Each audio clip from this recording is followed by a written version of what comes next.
Disclaimer: this story contains mature themes intended for adult viewers. Viewer discretion is advised. I hadn't planned to ask him. Honestly, I could have zipped the dress myself if I really tried. But when I heard his footsteps outside my bedroom door, slow and hesitating, something inside me paused, like a current waiting for a switch to flip. The back of my dress hung open just below my shoulder blades, and I turned my head slightly, not enough to meet his eyes, just enough to feel his presence fill the space behind me. "Can you zip me up?" I asked, my voice low, pretending casual. He didn't answer right away. I heard the shift of his weight behind me, then felt his fingertips graze my lower back, light as a whisper. He hesitated there, just before the zipper. I didn't move. I didn't breathe. My skin prickled where he touched me.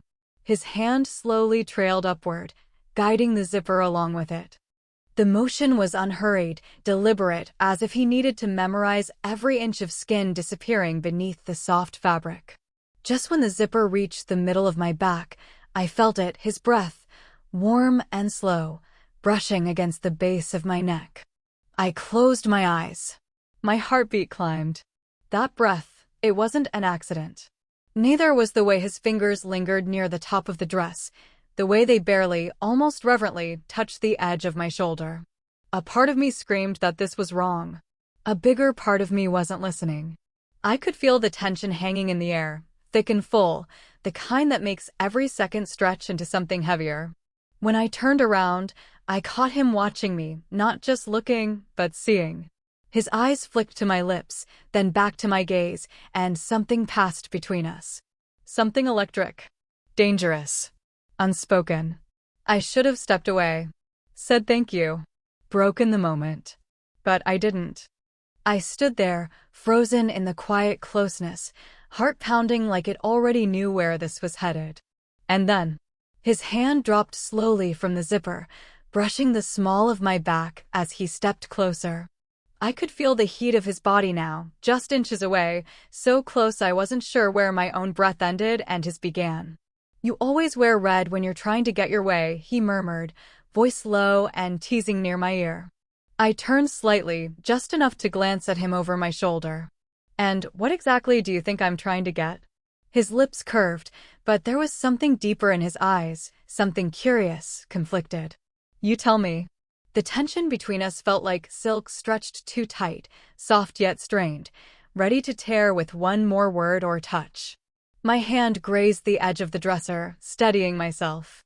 I was warm all over, not from nerves, from awareness.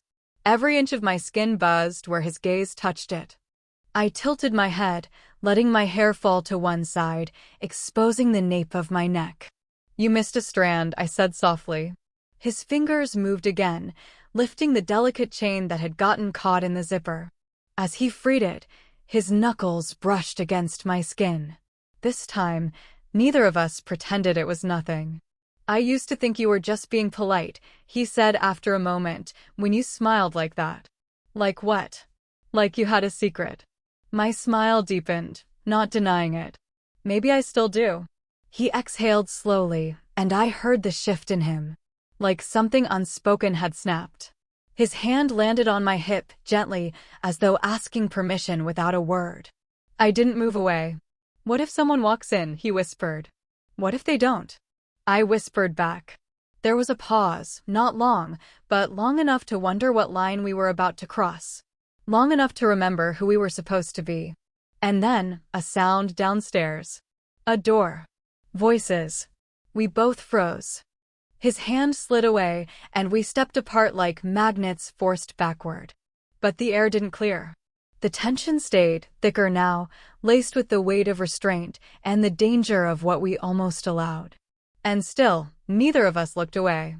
He stepped back first, just enough to let the air cool between us, but not enough to truly leave. I could still feel him in the room, in my breath, under my skin.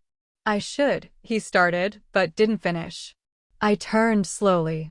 My dress was zipped now, but I felt more exposed than before. "You should what?" I asked. He looked at me hard. "I should remind myself that you're not mine." That stung more than I expected. A tense beat passed. Downstairs, The voices grew louder, his father's voice, cheerful, unaware. That reminder hit sharper than his words. We both knew what we were doing couldn't continue. But neither of us moved. You looked different last night, he said, shifting the subject but not really. Different how? Comfortable. With him. Laughing like nothing was wrong. I blinked. Nothing is wrong. His expression darkened, disbelief flickering behind his eyes. Really? Then why did you kiss me back last weekend? I didn't answer. Couldn't. That kiss, hot, fast, stolen behind the kitchen wall when no one was home, had changed everything. We hadn't talked about it since. We pretended it hadn't happened. But we both knew better. Do you regret it? He asked, stepping toward me again. I regret how much I didn't, I whispered. Something in him tightened, jaw clenched, eyes flicking down to my lips. You think he doesn't notice? The way you flinch when he touches you? Or how fast you leave the room when I walk in? That's not fair, he didn't let me finish. Maybe not. But it's true. I swallowed. My heart was pounding again, but not just from the nearness. From guilt. From need. From the chaos inside me that I couldn't name anymore. He mentioned something, I said carefully, watching his face. Couples retreat. With friends. Something about switching partners for therapy games. He stilled. What did you say? That it sounded interesting. He studied me slowly, his gaze unreadable now. Are you trying to make me jealous? I smiled faintly, heart in knots. Would it work? His silence said everything. But before he could speak, footsteps sounded on the stairs. He turned toward the door, fists at his sides, breath held. I reached for his hand. He let me. But we didn't move. He didn't pull his hand away. Instead, his fingers laced through mine, slowly, deliberately, as if he needed the feel of me just to keep steady. I looked up at him, my breath shallow. His eyes flicked to the door, then back to me. Every second felt borrowed. Every inch between us, dangerous. They're right downstairs, he whispered. I know. He took a step closer, so close I could feel the heat radiating from his chest. My back met the edge of the dresser, anchoring me. He didn't touch me yet, but his presence alone made my knees weak. I could smell his cologne, faint but familiar. I could feel the tremble in my own breath. What are we doing? He asked softly, his voice hoarse. Something we both want and both shouldn't, I whispered back. His hand left mine and slid up my arm, fingers tracing the line from my wrist to my shoulder. I shivered. His touch wasn't rushed, it was reverent, like he was discovering something sacred. He leaned in, brushing his lips near my jaw, not quite touching. I think about you, he said, barely audible. More than I should. I didn't stop him. I dream about you, I admitted. Even when I try not to. His hand cupped my waist, pulling me just enough for our bodies to align. I felt everything, the pressure, the want, the heat. My heart was thudding so hard I was sure he could hear it. If we get caught, he started. We won't, I said, but it sounded like a prayer more than a promise. His mouth hovered just above mine. The tension was unbearable, every heartbeat begging for release. His lips brushed mine once, soft, testing. I melted forward, and he kissed me again, this time deeper, fuller, like he'd been holding back for far too long. My hands slid up his chest, fingers clenching his shirt. I didn't care about the voices below anymore. All I knew was this moment, this fire between us. But then, a voice called from downstairs. His father. My husband. Are you two up there? We froze. His forehead pressed to mine. Do I let go? I searched his eyes, caught between breathless want and sudden panic. I don't know, I whispered. The doorknob turned. The doorknob turned halfway and stopped. We didn't breathe. A pause, then footsteps retreated down the stairs again, followed by a muffled voice. He'd been called away, distracted, saved us by sheer chance. But the silence he left behind was louder than anything. I exhaled shakily, still pinned between his body and the dresser. His forehead was still against mine, his hand still on my waist, but now there was nothing holding us back. No excuse. No interruption. You should go, I said. I should, he murmured, but didn't move. His fingers slid from my waist to my back, and I arched at the touch, soft, slow, then firmer, like he wanted to feel the shape of me. I clung to the front of his shirt, needing him closer, needing something that felt like control even as I surrendered it. If we do this, I whispered, we can't go back. He kissed the corner of my mouth, a barely there promise. I think we already crossed that line. His hands roamed carefully, like he was memorizing everything he wasn't supposed to want. I felt the press of his lips against my throat, then down the curve of my shoulder, my dress slipping slightly as his fingers found the zipper again, this time not to close, but to ease it just enough for his mouth to find skin. I've imagined this, he said against my collarbone, voice low, reverent. I gasped, not from fear, but from the intensity of it, the truth of how much he wanted me, how much I wanted him too. My head tipped back as he kissed the dip beneath my neck, slow and deep like it was the first time he'd truly tasted me. But then a soft ding. A phone. His phone. It lit up on the side table, buzzing with a message. I blinked and turned just enough to see the preview. She knows. I told her. Call me. He froze. I pulled back, heart racing faster for a different reason now. Who's that? I asked, eyes locked on his.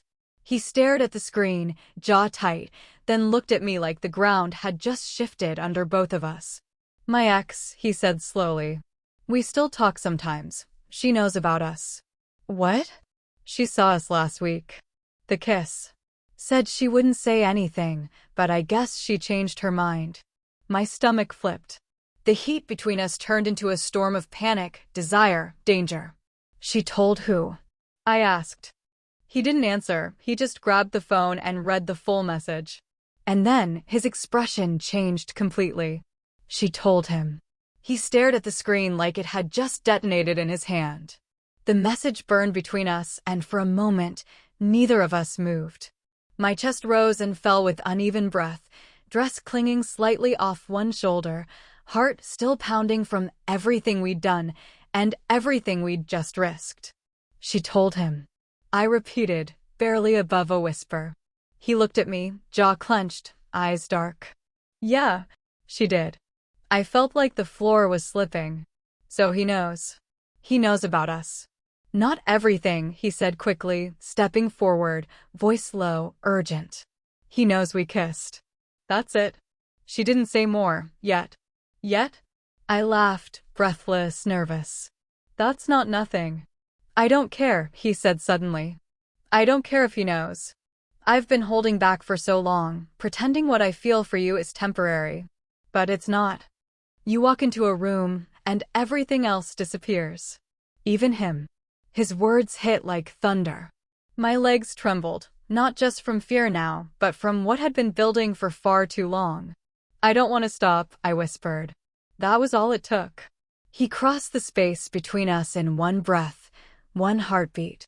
His mouth found mine, this time with no restraint, no teasing. It was deep, consuming, every emotion we'd buried now spilling out. I melted into him, fingers tangling in his hair, his hands gripping my back like he couldn't let go. We stumbled back toward the bed, our bodies colliding in waves of heat and wanting. The zipper slid again, this time all the way down. The dress pulled to the floor, forgotten. He kissed every inch like it mattered, like he dreamed of this 1,000 nights, and finally, it was real. I felt him breathe against my skin, whispering my name like a secret, like a promise. If this ruins everything, I'll still choose you. My eyes burned. My heart cracked open. I pulled him down to me, wrapped in the rush of everything we weren't supposed to feel, but did. Then a new sound. Footsteps. Louder this time. The bedroom door flew open. And there he was. My husband. And behind him, another woman. Her dress, undone. His voice was eerily calm. I guess we've both been busy. No one spoke at first. Time seemed to collapse, the silence thick with shock, with truths none of us had expected to face this way. My breath caught, chest still rising and falling, his hand still at my back. My husband's eyes scanned the room, the dress on the floor, our closeness. And then, he looked beside him. The woman next to him didn't flinch. Her lipstick was smudged. Her silence said everything. "I guess that makes us even," he said finally, no anger, just exhaustion. Maybe even relief. No one chased the conversation. No screaming. Just a quiet, mutual understanding that something had already broken long before that door ever opened. Later, after they left, after explanations faded into heavy silence, I stood at the window wrapped in a blanket, watching the wind stir the leaves outside. He came behind me, arms slipping gently around my waist, pressing his cheek against the side of my head like he'd done it 100 times before. "You okay?" he whispered. I nodded. "I think. I've been waiting to breathe like this for a long time." He held me tighter. There was no more hiding now, no more stolen glances or whispered touches. Just truth. Just us. "I meant what I said earlier," he murmured. "Even if it ruined everything, I'd still choose you." I turned in his arms, my hand resting on his chest. "And I'd still ask you to zip my dress." We both laughed quietly, the kind of laugh that only happens when the weight of pretending has finally lifted. Outside, the sun was beginning to set, casting soft amber light across the room. We stayed there, wrapped in each other, not as a scandal, not as a mistake, but as two people who had walked through chaos to find something real. And as he kissed me again, slower this time, without fear or urgency, I knew that whatever came next, gossip, judgment, silence, it didn't matter. Because in this moment, we were finally free to feel everything we'd hidden. This wasn't about right or wrong anymore. It was about truth. And love. And us.